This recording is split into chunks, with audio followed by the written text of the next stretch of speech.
feel like that's the theme for the next 3 years. Are we ready? No, but we're doing it anyway.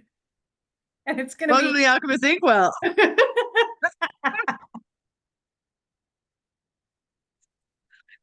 We're here.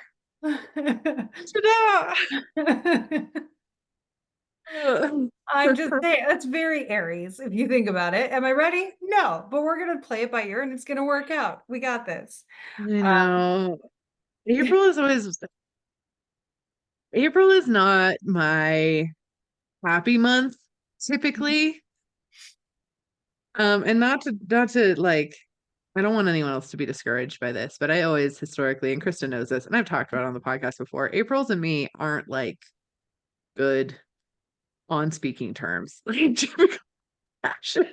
Not bad things necessarily, but just like yucky things or heavy things or dense things, whatever. Like tend to happen in April for me. It's just what goes on. It's one of the most transformative months of the year, but usually in a way that is not something that I desired to occur. mhm. So every time we get into April, I'm like, "Ugh," the whole month is just April Fools to me, but in like a mean asshole sort of way. I have to say, like April Fool's itself always gets me every year as someone who takes things literally from the Hmm. time that the date changes, wherever the date changes first on social media to the end of Hmm. it all, I get just thrown off over and over and over again because I'll forget what day it is. And then people post things that are essentially lies that they think are jokes. And I'm like, wait, this is happening? And then I start reading up on it and like planning how I'm going to adjust my life to it or what I'm going to do in response to it. It's like not even real. And every time I just get so mad at my brain for taking everything literally. You'd think we'd learn by now, but we don't. Yeah. Maybe you should just take a break day on I, for social media every April 1st. That's a lot. That's heavy to hold. yeah, yeah. I think from March 31st to April 2nd each year, I'm going to take social media hiatuses. That's a good idea. That Yeah, is a good idea. I think that's a healthy space for you. The only reason I do or pay attention to April Fools at all is my kids yeah. love it. So we do all sorts of April Fools stuff with them, which honestly, I don't. This year I'm so unmotivated. I put like clear tape over their doors, like sticky side in. So when they open the door, like all sleepy in the morning, they came out and like all got stuck with tape. That was fun. And then I changed TJ's computer background to a bunch of Barbie pictures. So when he opens his laptop at school, and then I put like band-aids all over it, so he has to like peel off the sticky band-aids. But his was the only computer that was accessible. The girls had them in their rooms, so I don't know what I'm gonna do next, but something will happen. But that's the only reason I care. Yeah. Not I'm just like April Fool's is mean, and It all of really is. April is mean, and Aries is mean. I'm Venus ruled. In case you didn't know. Mars and Aries, all of it. Mean. Don't like it. Uh, and this month, so this episode, we're going to do a couple different things. First of all, we're going to talk about the solar eclipse. And we're Mhm. going to try to get you all not to panic about it as much as social media Yep. would really like you to panic about it. So we're just going to start there. We're going to talk about the solar eclipse, and it's going to accompany some deep breathing. We're going to deep breathe together the whole time. It's like processing because if you look up basically anything about this eclipse on social media right now, it is the next conspiracy theory. It is the next big thing as far as people finding something to freak out about. And we're going to encourage you not to do that. So we're going to talk a lot about that and the conditions around that, both astrologically and energetically, on this episode. And then we are also going to do a bookend, and we're doing it a little bit late. The reason for that is because we're going to rant about some books to you. Yep. That is the It's gonna whole be a book thing. rant. It is because there are multiple. There are multiple rants incoming, and they are Yep. all necessary. Yeah. So we're going to rant. Be warned, we will warn you when we get into the bookend part. It will be spoiler heavy. Mhm. If you are someone who does not want the spoilers, we will list out the books we're going to be talking about first. So then you can decide if you want to listen or not listen to the spoiler heavy rant we're going to do. And if you don't want to listen, you can read those books and come back to this episode later, or genuinely whatever. We are not super picky about it.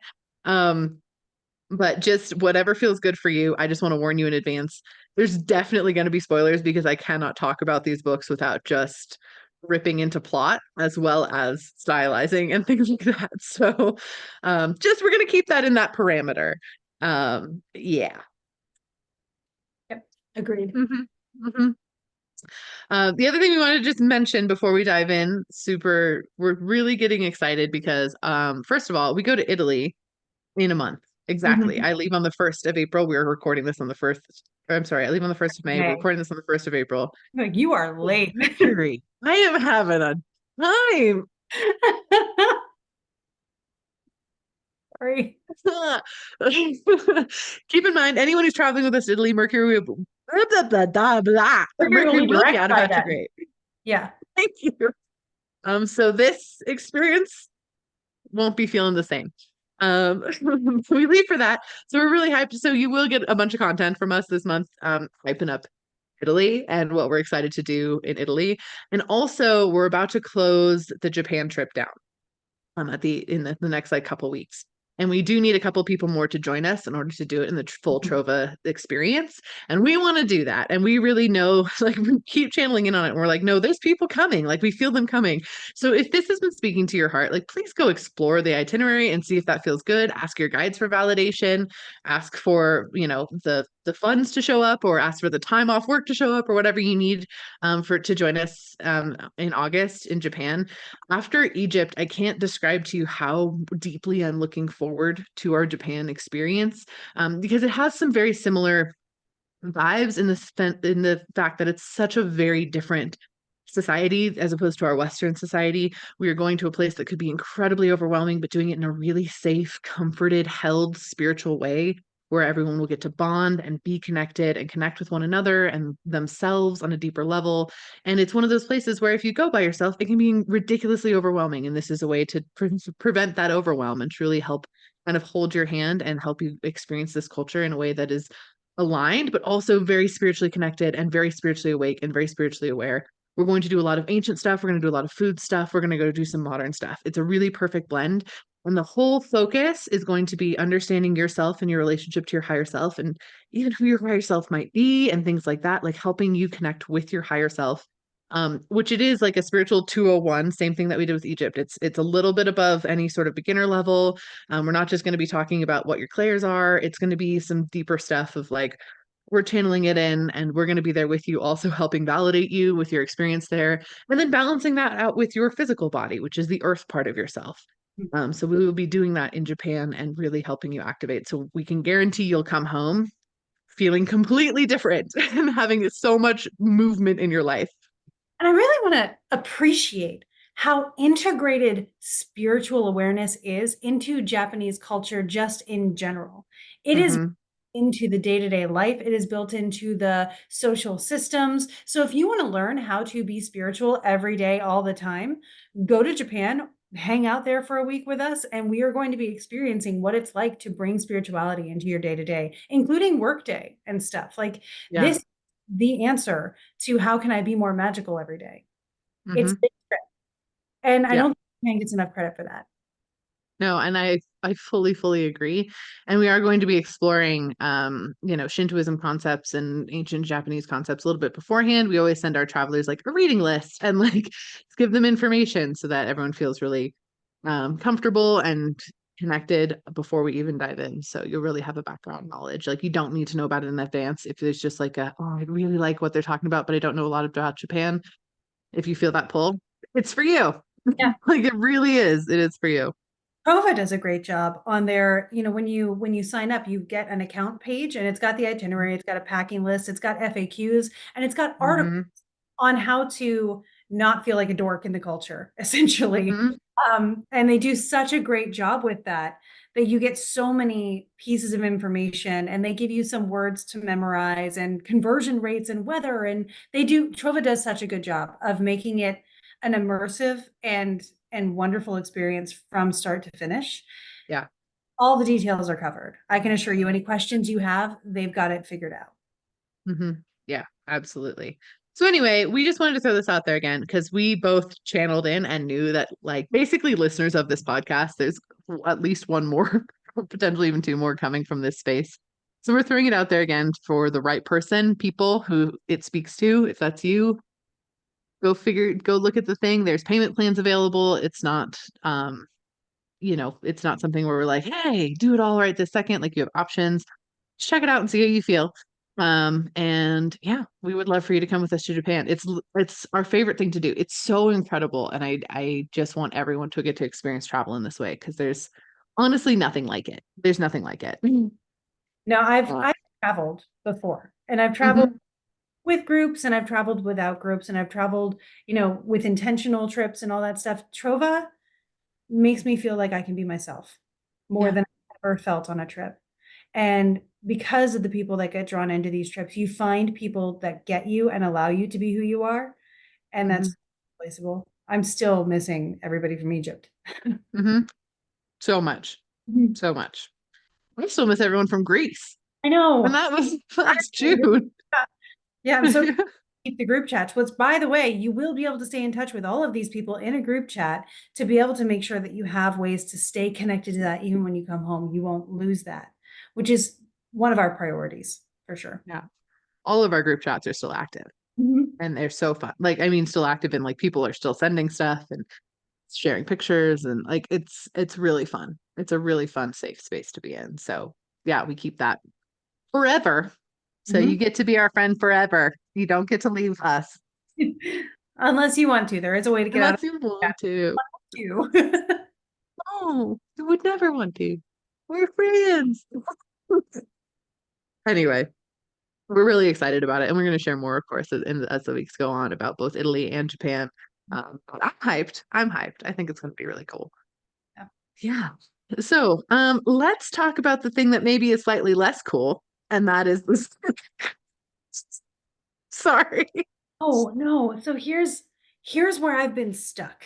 As a student of astrology and a student of the masters that came before me, right? A link in that chain. This is spectacular. The interpretation is rough. Like not, and again, it's not worth fear mongering because it will Mhm. unfold slowly, because it is happening at such a level that we'll be able to roll with it as the things come up. And because it is generating change, it's Aries, right? So that's kind of what we do. It's a new thing coming forth with Aries.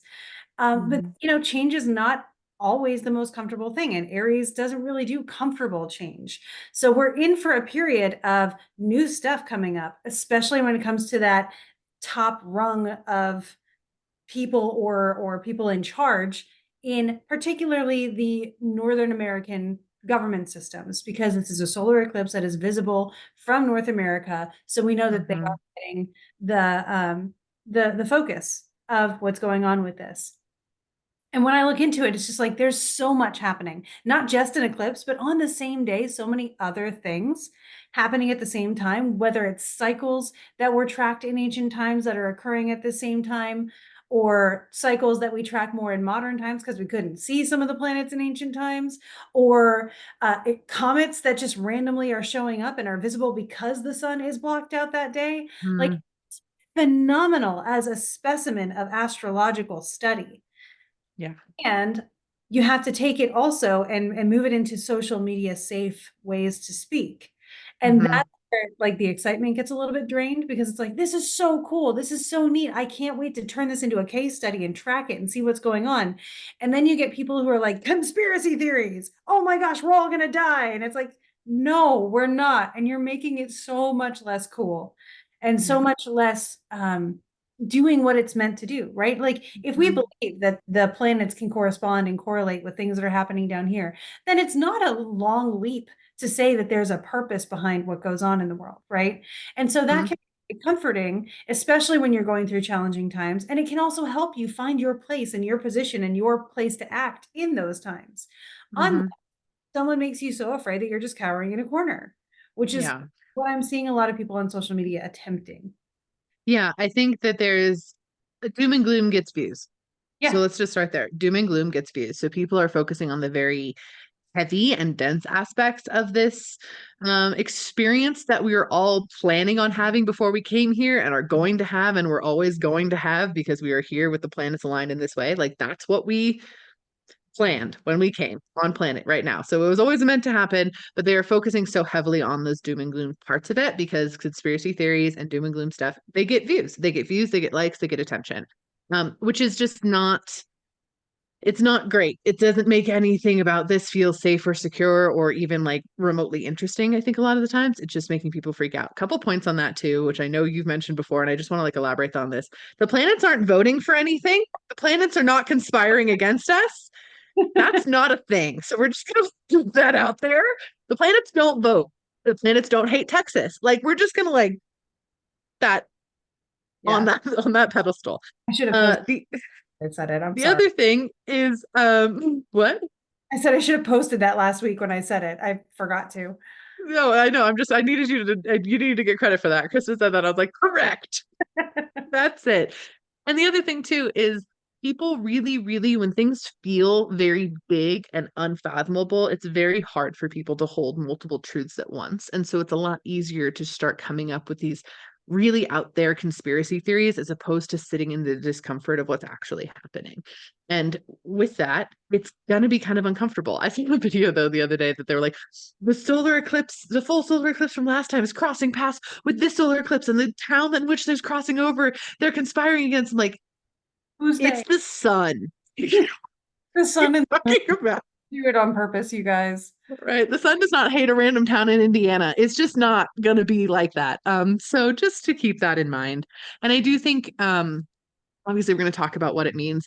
I think a lot of us down here being little people, not like the people in control of the world, for us, it's going to be a lot of witnessing combustion.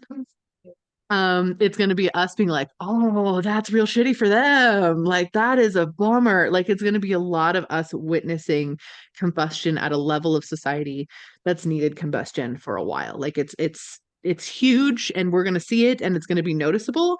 But for us, we're going to witness it. It's not as directly personally impactful. Which is, I think, something else people are bypassing when it's like it's true for one person, it's true for all of us, and it's just not. Yeah. It's just not. I will say though, CERN running their particle accelerator on this day is so fucking intentional. Like you cannot convince me that all of these brilliant scientists during the like they're like, oh, it's going to be total solar eclipse. Let's run. Like they know, they have to know. They have to be studying the effect of this eclipse on the particle accelerator. Like there's no way, And I mean, more power to them if they are, as long as they're not blowing things up. But it's so funny. right? There are some structures in the world where it's like, I wish you guys had an astrologer. For example, the White House is doing their Easter egg hunt the day Mercury goes retrograde, I know. looking for stuff and a bunch of like technical scheduling stuff. I have a client who's going to be having a table there and they emailed me ahead of time to be like, what should we expect? Is there anything we should anticipate? And I was like, first of all, bold move of the White House. Like, I wish they had an astrologer to just be like, Mhm. guys, we don't do that. But then you have organizations where it's like, you guys do use it, or at least astronomy, right? I think with CERN, they may not be looking at the astrology of the meaning of the event. They may be, No, but with them, they're at least probably wondering about the effects of an eclipse, scientifically, which right. to me is always curious and fun. Yeah. I do also want to say, from our in in the United States, from our nation's capital, the eclipse will be partially visible. That doesn't bode super great for those who run that particular area. I'm just gonna throw that in that way. Yeah, and so that leads me to one of my like fun facts about this eclipse is when I go over the eclipse in my YouTube video, which will be launched if this is Thursday and you're watching this on Thursday, because the patrons get on Wednesday. But if you're watching this on Thursday, this is also the day in the afternoon, I think, I'm launching my video that goes over all the astrology of the eclipse, some of the stuff that I just won't be able to cover here in the podcast because we have other things to talk about. So the full astrological rundown will be there. It's like a half-hour video. I think it's like 35 minutes. And what I do is I do the eclipse for Washington, D.C., because that is the capital of the United States. And so I'm trying to represent an entire like chunk of a continent Mm-hmm. city that's on one coast of it. So I do recommend if you're trying to be more specific for where you live during this eclipse, cast the chart for the eclipse at least your state's capital. That'll give you an idea of at least what that state will be going through with this eclipse and how relevant it is. You're going to have a different rising sign, all that stuff. I did it for Washington, D.C. because that is the nation's capital. But even by ancient standards, the United States would be considered more of an empire than a kingdom or a nation. Mhm. So that's a lot to cover. Just that kind of little caveat there. However, because we are in such a connected world, it does seem to also work to say like America is represented in the world will likely fit with this chart. Mhm. Yeah. That's another reason why, like, I just want to express, like, the effects are like wide reaching and large. They're umbrella style effects. They're Mhm. not like personal punch in the gut style effects. Yeah, and it does bode emphasizing that astrology is one of my favorite phrases we use in astrology is it tends to be archetypally predictive. Because Hmm. there are many ways for Mars to do Mars, right? So just because we're saying Mars, and I'm saying Mars, of course, because several things in this eclipse are quite martial, including the fact that Mars rules Aries, but Hmm. not limited to, believe it or not. And so Mars is going to Mars, but that doesn't mean it's all war all the time, or all thievery all the time, or all criminality all the time. Mars does a lot of stuff, and Mars is under the influence of Saturn in this one. So there may be some authorities that measure Mars's effects to go with this. Yeah. Mars is gonna Mars, and I just got the like Shake It Off song from Taylor Swift, like I'm gonna play. It's like Mars. Mars is gonna Mars, Mars, Mars. That doesn't work. It's little Aries dancing. Right? You look like that dragon meme. Thank you. Thank you, Boris. Okay. With that too, Mercury is going into retrograde. It's going into retrograde the day that we were talking about this, and I'm not gonna lie, it sucks. It's a sucky one. I'm not gonna sugarcoat it because like it's unpleasant. We are recording this before it even goes into retrograde, and I don't even understand how it's already hitting so hard. Mm-hmm. Stationary right now. It's not moving backwards yet. It's gonna. Um, but the fact that it's just already like I've noticed for the last few days. So I've actually been looking at my personal timing and being like, yo, you are succeedent in my chart. You're not angular. What are you doing? But Mercury does rule my lot of fortune. So I don't like it. I prefer not to, but seeing as we're here, I don't like it. I'm whiny about it because I can't talk. Like all of my words are getting messed up. Like I asked Krista how to spell a word that doesn't exist earlier, but like my head knew the right word, but my mouth was saying the wrong word. It was a clusterfuck. And now I'm on here and I've messed up like 4 words. Like I'm like, feel like a lot of my speech is being taken from my mouth and the words aren't coming. I also think it's a time, and I highly encourage this. I was actually channeling this in about Mercury retrograde a couple days ago. Um, it's going to be a very trigger happy Mercury retrograde, as in people are going to get triggered real quick, jump to conclusions real quick, and then spout off really fast. So, not necessarily true feelings will be coming out during this retrograde, but very knee jerk feelings will be coming out during this retrograde. A lot of unprocessed things just bleh at everybody else. So, do your best to at least pay attention to that in your own way, the best that you can. We're all going to make that mistake. It's going to happen, and I'm sure that will. But just something to be aware of that's coming up with this particular retrograde that I find kind of interesting. yeah, the fact that Venus is moving into Aries this week as well, Yeah. bringing the whole relationship aspect into the miscommunication potentials of Mercury and the impulsivity that comes with Aries, right? It's not Hmm. low, it is a cardinal fire sign. It is, Rick Levine says it's the ready, fire, aim sign. Hmm.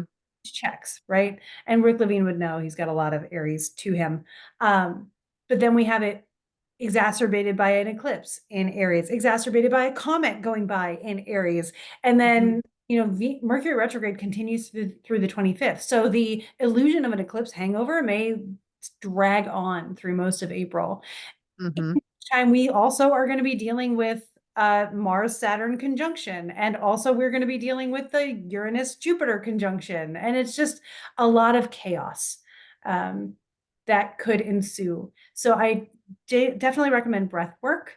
And I Yeah. definitely recommend being able to insert the I need to vent clause before saying something is going to be hyper emotional so that you give yourself that ability to rework anything that's said. Yeah. You just I asked. I just did muscle testing, yeah. I got a ping and then I need to muscle test that it was the correct ping. Okay. I love it. Yeah. Anyway, you know me so well. On that poll. Like, okay, we're good.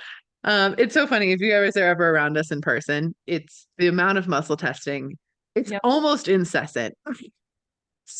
It's constant. It's the best tool. It's so amazing. Anyway, beside the point. We do it all the time, constantly. It's just so nice to have something else validate you and like have something to test yourself against. And it's always, I always know the answer too before I muscle test it, but then I just muscle test it anyway because I'm a human, you Mhm. know? You want to make sure it's not an over emotional reaction to something, even though it Yeah. feels true in the moment. I had to use cards last night because someone was messaging me about this problem that they have that they messaged me about in Egypt too. And they're like, it's still happening, but I'm not afraid of it. So I'm like, no, no, no, no. That is this, it's like a toxic masculine, particularly Christian approach that I've noticed when someone Mm, the potentially negative energy, they're like, I'm not afraid. mm, I'll conquer it. And I'm like, oh no, you're just making it worse. So I got a little like frustrated over it and I started channeling what was going on. And I had to make sure before I responded to them that I wasn't just being frustrated. And the card said exactly what I said. I had Dan witness it, so I'd have a rational mind there. But it was really hmm. Yeah. You just gotta, sometimes you gotta do that. Mhm. External validation is not a negative thing. Always feel free to validate yourself. Yeah. Hmm. Which I will think, this is a tangent. No, Mercury, I will not go on this tangent. Do not be. We're reeling it back in because I was about to get completely off base. Holding that down. One thing I did want to ask or just kind of touch on with you, and I know a lot of people are going to have this question because I actually, oh, what was the other thing I was going to say? Before I put, hold on. I'm gonna put that over there. I did want to say this morning I was watching TikToks and I saw a interview with this guy who owns a bar and he recently had decided he's not going to let Aries sons into the bar anymore because he noticed that every bar fight was started by Aries sons. And so now when they check your ID, they check everybody's ID, not just it doesn't matter how old you are because they're just trying to see if you're an Aries. And I Oh, think that's awesome. Anyways, I mean, sorry, no hate to the Aries at all. Some of my favorite people are Aries. I love them, but I think that's really funny that a bar owner was so frustrated with fights that he looked at an astrological pattern to try to figure out what was going on. I mean, that's how it first started way back when, I'm sure too. Like something's up with these people in particular. What is it? Yep. Necessarily Yeah. Aries. They also, I think they said something about Geminis too. I got distracted by the end of the video, but they were going to do like a 2 drink minimum or something for Geminis, something like that. Video. Yeah. I know. Distracted by Gemini. I was just like, we're not listening to that anymore. Peace. I love it. Anyway, so I wanted to share that because I thought that was hilarious. Anyway, okay. So I wanted to ask because I haven't actually seen this part of it talked about very often on social media or even just on media in general, but the comet that's also going to be visible.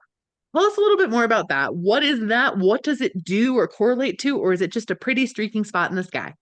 I would love to say it's a pretty streaking spot in the sky. And yes, it is. And I um, know.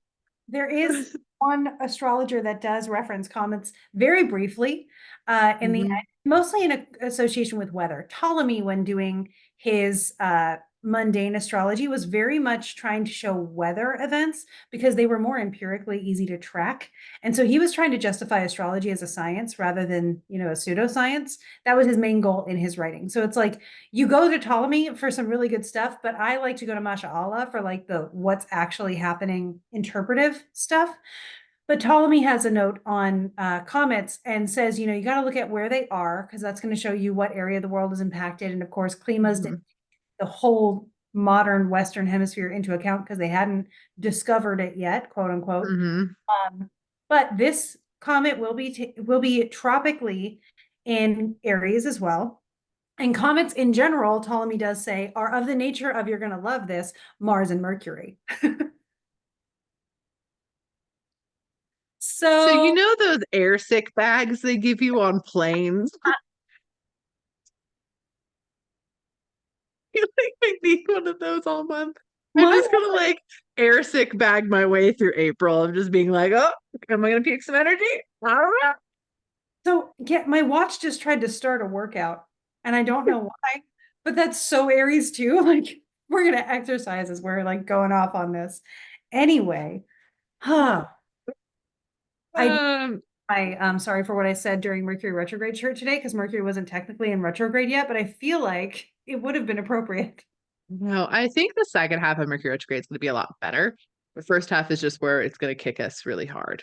The second half, astrologically, the first half has Venus just coming into Aries as well. It's got the Mars Saturn conjunction happening very quickly after the eclipse. It's got the eclipse. So, like, at least Hmm. after the, gosh, when can I say this and actually be honest about it? After the 10th, we get a bit of a break until the 20th with that Jupiter Uranus thing. But the Jupiter, Hmm. I want to also preface, is a longer cycle. So while the transit itself has significance to it, and we may notice something that day that really highlights what our next couple years are going to look like of this year Hmm. Jupiter cycle. I think it's a 13-year cycle that we're going into with that. So just know Hmm. it's 13 years of time that this has to unfold. It's a flashbang kind of looking transit for sure, but it's going to also have a prolonged effect that we don't have to worry too much about in the immediacy of it because it will Hmm. tone for society. A lot of cultural innovation, a lot of art, a lot of genius emphasis in art and music and technology tends to come from Jupiter Uranus cycles. Jupiter is a benefic. That's Hmm. not to say that we're not going to see some stuff get blown up so that we can make new stuff or that someone may get too enthusiastic with something. But I do want to just emphasize that cycle too. And my reference for that is Richard Tarnas's Cosmos and Psyche. He has gone back in many cycles and seen what's occurred in different decades when this has happened. Yeah. The other thing I do just want to say when we talk about things like the solar eclipse, we talk about it very generally in a lot of ways. We aren't actually telling you what we think will happen. Um, the reason for that is not because we think we're wrong, but we also don't have a level of nuance to provide everyone to get the understanding in which we're seeing things. So I do want, because I don't want anyone to think like, we're withholding or something and you'd be like, why, what is going to happen, blah, blah, blah. We're not trying to do that. We're trying to give you the energy to experience and witness yourself, which is part of what being a spiritual person's about, is experiencing and witnessing. But I do just want to highlight that like we do have individual predictions that we have in-depthly talked about and written down honestly months ago for what's going to be happening this month. My page, We usually predict things, I don't know, month to 2 years in advance, depending upon the event. So this thing is something we've been looking at for a really long time as far as the actual energy of physically what's going to happen on planet. So we give you themes so you can experience, not this is going to happen. Check your energy against this because that is a guaranteed spiral maker because there's no way to get the amount of nuance that you would need. So there's not, just know that. I just want everyone to know and understand that going into this space is it's not that in any way we're like, we don't know what'll happen, but we think there's these energies. Good luck. We have a very, very strong inclination of things that are definitely most likely going to happen, but they're not things that we necessarily openly share. Not because we don't love you guys, we do, but just for everybody's safety and well-being and spiritual betterment, essentially. So yeah. just to And keep that in mind. to know more of what we think, join us in our personal spaces like our Patreons. But I want to emphasize again, we're not here to tell you what to think. We're here to give you Exactly. resources for you to make your choices, for you to make your decisions and make your opinions. If we were here to tell you what to think, I would have a problem with us. That gets Mhm. you're so close to. I was exposed to the documentary Cult of Mother God this week. Mhm. Let us get that way. And so one of my criteria that I hold for myself is never tell people what to think, guide them to their own thinking. Mhm. That's our ultimate goal. Yeah. So I will always cite a source because then you can pursue that source more if it's something that you want to understand better. I will always give you the opportunity, and I know Em, you do this too, the opportunity to make your own decisions with a framework in which to make them wisely. Mhm. It's the goal. Yeah. That's what we should be doing. We are guides, not Mm. leaders. That's one of the huge things that I say all of the time too, is there is no rules, because there are no rules. There are no rules in spirituality. There are things that we suggest based on the conditions and the energy that we're witnessing or experiencing or messages we're receiving from our guides. But we will never, ever hand down to you a hard and fast rule that we will tell you you have to follow in order for XYZ thing to happen. There Mhm. is never a time when we're going to do that, because the truth of it is spirituality is individual. Spirituality is a journey that each person is going on themselves. And anyone who is applying rules to your spirituality, whether they are doing this intentionally and in a malicious sort of way, which I hope they're not, or they're doing it subconsciously, it's an internalized, organized religion limiting belief that requires them to think that if they do things in a certain way, it will result in a certain good thing. And if you do things the other way, it's a bad thing. It's applying human morality to inhuman concepts. That just doesn't work that way. So that's the other thing with this, is we're never going to give you rules. Do we recommend that you do any spiritual work on the solar eclipse? No, I really, really don't. Take a bath, witness it if you can witness it, vibe, journal. Yeah, I've recommended doing a card pull, one, to say, what am I creating? And two, what am I healing to make space for that? Yeah, Done. perfect. I also recommended a card pull of who I am before the eclipse, who I am during the eclipse, who I am after the eclipse, or focus. It's focus before, during, and after. Also good. Mhm. Do I recommend you do manifestation work? No, I really, really don't. Really don't recommend that. If you feel drawn to do it, you do you. Totally support you. It's just a little bit like trying to manifest what thing's going to get thrown at your face out of a tornado. Mhm. And maybe you're like really wanting a fence post and instead you get a cow. I mean, That's just that's just how that works. So be side-eyeing warned. fence posts, but You get what I mean? Like a mailbox. There you go. Maybe you really want a mailbox from the tornado and instead of get a cow. Either way, you got to catch this thing flying at your face. So like it might not be ideal, but you do you. So we're never going to tell you like you can't do or don't do or whatever. yeah, there's a great astrologer, and I keep blanking on their name when I try to quote them, but just know it wasn't me that said this. But they said, it's on the edge of my brain too. It's such a shame. But they said an eclipse is when God closes his eyes, or if you're me, when God closes their eyes. Hmm. It's just like this is the moment where nature gets to go rogue and Yeah. reset itself without authority, like mucking it up, and get back onto like divine path Hmm. where it may have been, there's other stuff going on. And so it's a Hmm. clean slate moment. And that's something we do not have the high level vision to be able to go along with. We are the players on the stage. So this is when the producer and the director are setting a stage for us, and we need to wait until we understand what our props are to move forward with. Yep. So I had a ping. I need to write it down right now, or I'm going to forget the wording, and That's then why I will say it out loud. Yeah. So when it comes to this eclipse, do know, and if you want more details, I will be posting them on my YouTube. Like everybody has access to it. It's not just the Patreon. Yeah. I have a really good written version on the Patreon that my husband read, and he was like, "This is so well thought out. You could do a lecture on this." And that felt so nice. So just so you Mhm. know, it is peer reviewed by astrologers and by someone who was a writing major. So it comes across well. And there are images as well. The chart for the eclipse is there. Highly recommend looking at that version. It's my favorite. It's so funny that you're bringing that up, because last night I figured out what my next Sacred Spaces talk is going to be about. Oh, I'm Because so we're gonna have another Sacred Spaces. More on that later. Like really soon, we're gonna tell you about it. Really, really soon, we're gonna tell you about Sacred Spaces. But I think I'm gonna do a lecture on how the universe works. nice. Hmm. Yeah. I'm Which is a down. special interest of mine. I'm dabbling with the like social media. Is it spirituality or is it like accidental deity worship kind of stuff? Like, are you making Ah. things?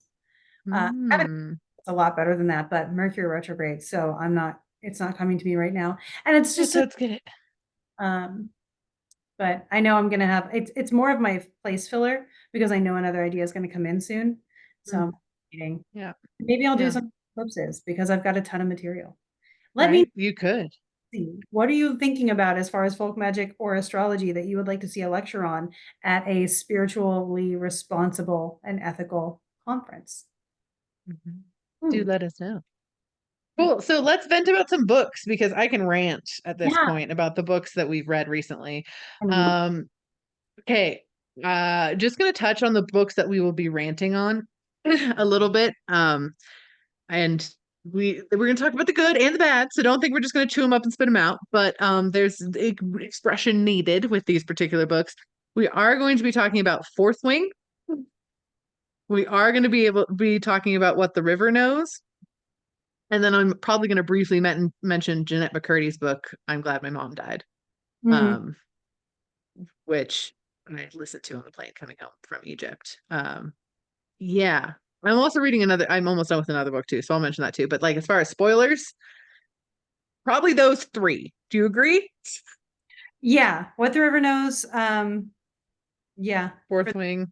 Fourth Wing and why is Fourth Wing not showing up? I think I like deleted it forever from my Kindle, which should show you what how I felt. Well, let's start with so anyway, this is your warning. We're going to go into spoilers now. If you don't want spoilers, leave now. Okay, everyone else that's here, you get spoilers. So, let's talk about Fourth Wing then to start off with. Obviously, I read that in February, and then you read it in March. I read it in March. Um, I finished it on my way to Egypt. yeah, it could have been. There was so many things that could have elevated it to a really, really good book. Like This there was so many things that could have been done so well that just like that. There was a muse with this author that had so much to say and so much, Mm-hmm. and then the author threw hormones into it. Mm-hmm. I feel I like so Ugh.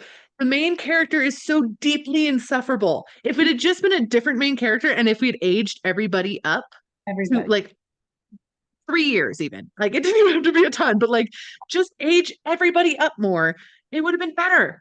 age them up or mature them up because they are Mm-hmm. 20.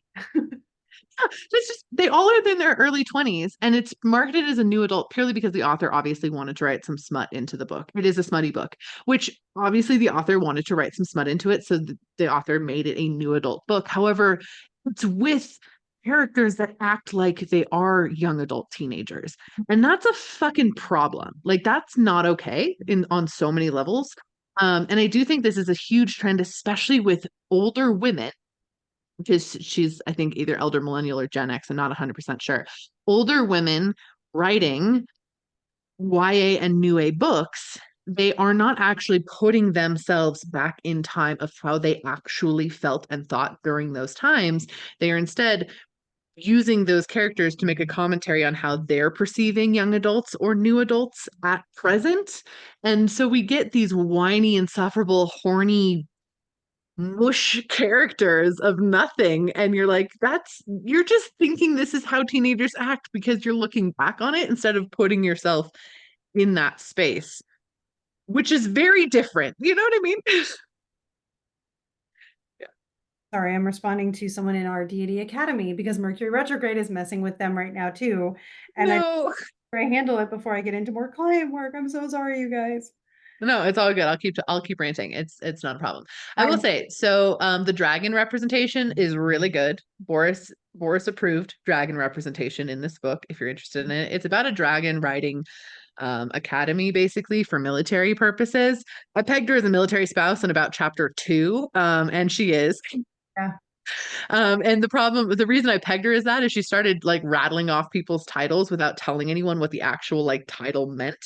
It's like you had to be in the military or really familiar with the military to understand like the hierarchy of positions, which she never really explains because she kind of has like there's this underlying assumption that like everybody knows, which I don't.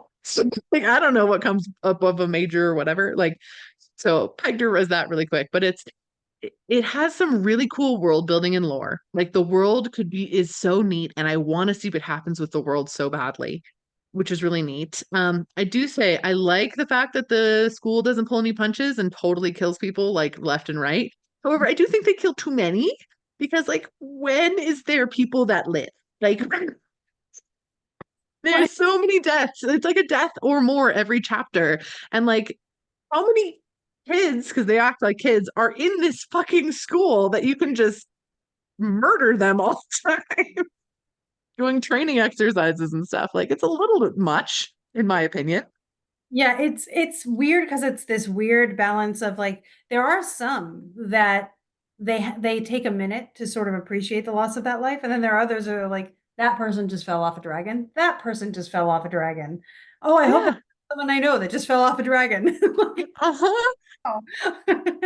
Right? Like pretty brutal. But like, okay. I will say there's one thing about it that must have got furious about, and I couldn't handle a lot of the book after this. For some reason, okay, so the main girl was supposed to be a scribe. Her mom like pulls her and puts her into the dragon riding class instead. Then she has like 17 different opportunities to go back and be a scribe, and she doesn't take a single one because now she needs to see through this through. Hey, hey No, bitch, why do you have to see this through? Doesn't make any fucking sense. live your life. Yeah, and in Mhm. your 20s, come on. Yeah, exactly. Like, why are we well, now? I want to be a dragon rider because I can be good at it. Like, that's not enough motivation to stay. And she's very disabled, I also, was gonna which we'll say, touch on in a second. but like you might be getting to this in a second, but like you're very disabled. Allow yourself accommodations and live a life that you want to live instead of shoving yourself into the societal box. When you get the accommodations, take them. Hmm. Like if Like, she wanted to be a writer her whole life, it would be different. And she didn't. they do handle accommodations in a clever way from the dragon perspective, which is really, Yeah. but since it's like forcing her into society at that point, I really don't think that's a positive message. No, it's very much like my mom doesn't care about my disability at all. She wants me to conform and like be strong, but she's like very disabled. And then Mhm. she has the opportunity to go do the things she actually wants to do or says she wants to do throughout the entire book. And every time it's like, no, I'm not going to go do that. Actually, I'm going to keep almost dying repeatedly. And then when she finally does get an accommodation, it's nice because it's not like muscle through your disability and then you finally overcome your disability, which is completely horrible rhetoric to have because that's deeply not the case. They actually give her an accommodation that's valid and cool. And I appreciate that. But like, why, at what point do you decide that your whole life you want to just throw away? Like, it's so weird. And then because she was a scribe, she all of a sudden knows all this stuff about poisons, I guess, from, I don't know, the universe, and all the poisons just happen to grow around the campus, and she just Yeah. happens to know where they all are, and she just happens to know how to prepare them all, and none of them happen to be lethal. They're all just to be the type of poisons that make someone lethargic or puke or dizzy or whatever, so she can like use them against her like combat opponents. Mhm. It's very contrived. It was very annoying. It's frustrating. Hmm. A million times frustrating. Yeah. Now, was it fun? Yes. It was a fun read. I read it really fast. It was really fun and quick. It's a reality television show of the book world, the same way that ACOTAR kind of is, which isn't bad. If you love that, by all means, embrace that. I watch The Bachelor with my kids all the time. Like, it's fine. It's great, but just, it's not well done. It's not particularly high vibe. The only thing I'd recommend people read it for is the fact that the dragon representation is so good. And the way the communication with the dragons and stuff works is also pretty spot on. Yeah. Um, yeah. So there was that. Fourth wait, I could go off for so much longer, but I'm like really cautious of time. I know. I just wish that I could have seen it from other perspectives and removed her entirely. Because even when Yeah. you the chapter at the end from another point of view, it's entirely focused around infatuation with her. And I did Mm-hmm. Yeah. wish I could say I did, but I'm also Right. ace. Apologize. Well, I mean, I'm not Ace, but I agree. She just sucks. She doesn't grow up. She doesn't mature. No experience makes her change her ways. She's constantly the same. She's the same character at the very beginning of the book that she is at the end of the book, despite having learned a bunch of skills. Hmm. The internal development doesn't exist. It's the same. If anything, it's worse. If anything, she has bigger trust issues now and bigger mommy issues now. Like, and that's not great. So I will probably suffer through the next one, probably when the third one comes out, because Yeah, this next one's awful, and I know it's awful. I've heard everyone, even people who love the series, say how awful it is, but I'm really hoping the third one is not as shit, and maybe she becomes a better writer as time goes on, and we solve the problems. Oh gosh, I We'll hope. see, right? The other book we both read is What the River Knows. Which was in anticipation for Egypt. Yeah, and the premise is really interesting. It's Mhm. really cool. Again, the main character is a bit insufferable, which is unfortunate, but basically, the girl's parents, right around, I think it's 1900s that this is actually happening. It's like right then. Mhm. Her parents always leave her for 6 months out of the year to go to Egypt. She's from Argentina. And then they end up dying in Egypt on one of the trips. So then she hops a boat to go investigate why they died, basically. And they were in kind of not so much the archaeology age of Egypt, but the grave robbery age of Egypt.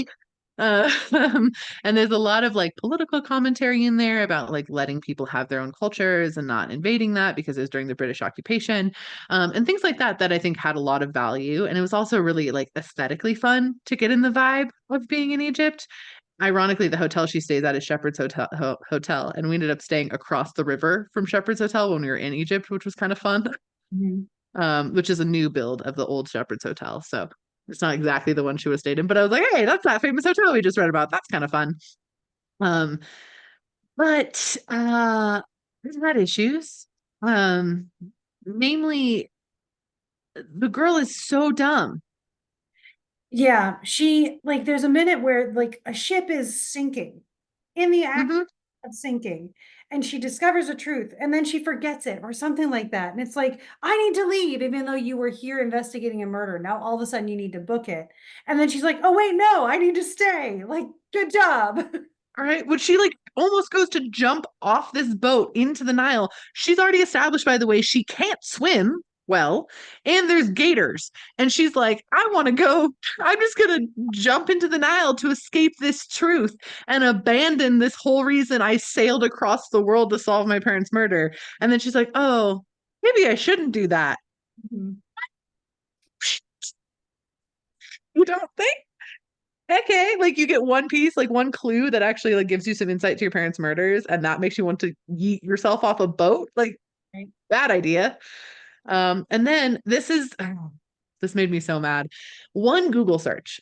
One person who worked on this book had to do a single Google search to solve this problem. This book was seen before it was published by no less than 15 eyes. I know this because we have a publishing company. I've worked behind the scenes in publishing. Like my mom works in publishing. Like I'm very familiar with the publishing process. One person just had to Google search, just one Fine. out of the 15 plus that saw this book before it published to solve this problem. She gets to the Isle of Philae, which is an island in the very Say it wrong. southern portion of Egypt. It's a real island. Mhm. And on there is a temple to Isis, which we didn't get to see, but we will see in a future trip to Egypt, which we'll talk about later as well. But we didn't get to see that temple. However, on the island, they're like giving her a tour around the island, and they're looking for Cleopatra's tomb in this book, which is a huge focal point of this book. They're looking for Cleopatra's tomb. She's kind of like magically connected, which the magic, by the way, is so done nonchalantly. You forget that it exists. I forget it exists until I said that. I was like, oh, right. She's going to connect Cleopatra with magic. It's beside the point. It literally doesn't matter. The magic is so, it doesn't matter. Like, it's just kind of like, oh yeah, and there's magic. And you're like, whoa, there is? Okay. But anyway, she's like magically connected to Cleopatra, and Cleopatra, they talk a lot about like Cleopatra and her connection to the different Roman men in her life and how she's probably buried with her husband, who was Marcus Aurelius. Like we get through all this, right? Like it's all about her Roman connection. On the island of Philae, there's a thing called Trajan's kiosk that the Emperor Trajan from Rome built on the island. And that's where she gets her first pull of magic, and they bring her down underneath Trajan's kiosk. She couldn't have been buried underneath Trajan's kiosk or had anything to do with Trajan's kiosk because Trajan was not emperor until about 200 years after she died. So Trajan, no one, it's just not addressed. It's just like, oh, of course this Roman thing has to do with her.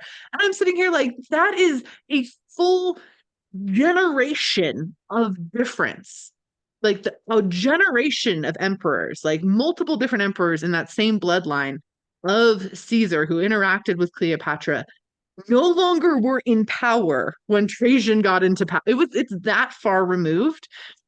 It's so dumb. And one Google search of any of those 15 people, it's one, would have solved that problem. But after that, I couldn't be immersed in it anymore because it was that. I'm like, that's baby research. Why? Sorry, that's my historical No, channeling rant. But absolutely. yeah. Yeah. The magic bugged me because what this clearly is a first book setting up a second. Hmm. She had a second book that she wanted to write and she needed to establish it. So she wrote the first book. And the last third of it was cool. Yeah. The first two thirds made me almost DNF it. And then I get to the last sentence and I'm like, oh, that's why, because you want me to pick up the second one. But I'm so let down by how you are in the first one. Why should I pick up the second one?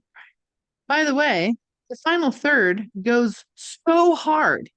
Goes so you go from like this meandering journey of this girl through Egypt to like people getting shot in the head. Like it's like boom to boom. It goes so hard unnecessarily in that final third. Like that tone needed to be present literally anywhere else in the book for that to not feel like a complete like shove in. It was like she finally figured out who her characters are at that final third. And all of that setup, everything from that, the first two thirds of the book just feel like paper. Like they just feel so thin. And like, why couldn't you I mean, may at least like move some of this to at least halfway through the book. Make her be a naive to like halfway and then help her get exposed to the real world. Like something. But it's just by the time it's like in the last like 30 pages, some shit goes down and I was like listening to it. I was like, oh my God. Like Mhm. I'm almost triggered just because it came so deeply out of nowhere. Um, it was very intense for no reason. Like it should be intense, but it should have been intense all the way through. It feels very much like I know she pulled a lot from the mummy. The main dude is very, very heavily Brandon Fraser in the mummy coded. Um, but the difference is the first third of the mummy is kind of like a meandering journey. And then the rest is not. And that's the piece that was, in my opinion, really a miss. Mhm. Agreed. Yeah. Sorry. You got super ranty book, Emily. No, that's it's fair. Like this was a month of trying to read. Now, that being said, Master of Jinn, which was another book we both read, So good. is very good. Took place in So Egypt. good. Cultural awareness. That was awesome. Highly recommend. I also read Some of the Wild Bill this month. Oh, It's cute. It was short. It did a really adorable job. Um, I yeah. read Jay Clune's Wolf Song and was not very into it because not even because it was what I've now discovered is called the Omega verse, but because it meandered so much. Mm. It was like he self-published that first. They only like just published it Yeah. Uh, officially. there's So I get it. You really should read The Extraordinaries though. You'd love it. It's on my list. Yeah. What am I currently reading? Oh, I'm currently reading the one in preparation of Japan because I can't wait for Yay. Japan and I'm so excited. Yeah.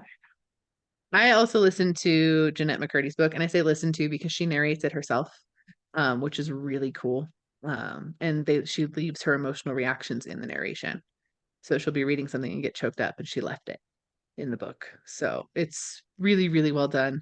It's quick. It was only like 6 hours or something, but Jeanette McCurdy's book, I'm Glad My Mom Died. She writes it in first person present tense.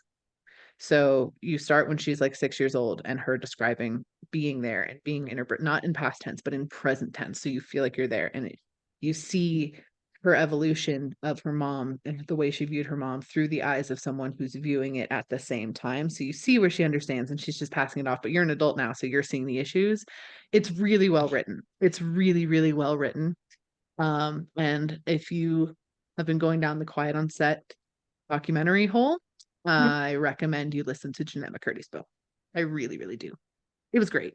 Um, I am also about to be finished with The Charm Offensive, which I highly recommended. I needed a rom-com like palette cleanser. Mhm. And so that's what I did. It is basically the premise of what if the bachelor was secretly gay and ended up falling in love with the producer of the show while on the show. And it is a lot of commentary about how queer people aren't represented in mainstream television. And it's really cool. So I've been enjoying it thoroughly. That sounds amazing. Yeah, it's very fun. It's a big fun. Yeah. I've been Yeah. looking at a couple of those to add to my my palette cleanser list because they're important. So, Yeah. The Charm Offensive, highly recommend it. It's stupid cute. It's very red, white, and royal blue. If you like red, white, and royal blue, you'll love the Charm Offensive. cool, cool. Yeah. Great comp. hmm Wonderful. Well, we appreciate all of you. You're all doing awesome. If no one's told you today, you're doing great. You really are. Yeah, I think we still have so our first Deity Academy call is next week. So if you're still looking to join, we have like a couple spots left, like 5 spots left, I think. And Yeah. you can always join that and we will be getting started. We just shared the resource list today, so you are not behind if you're thinking about it. And it's really fun. It's exciting. It's going to be fun to do. Yeah. And we are going to close enrollment for that next Monday, the 8th. So we'll probably close it like on the solar eclipse day, basically. So if you want to get into Deity Academy, you have 1 week, or when you listen to this, less than a week, to get in there for the full 4-month package. So highly recommend you do it. The community is already amazing, by the way. Like the group is already a really cool space where people are already sharing a lot about themselves, and it's going to be really cool to see what people channel in and to channel in for you all. So yeah, check out Deity Academy. It's on the forgottenstorytellers.com. So forgottenstorytellers.com. Boom, you'll find it there. And yeah, embrace this eclipse, take all of this energy, and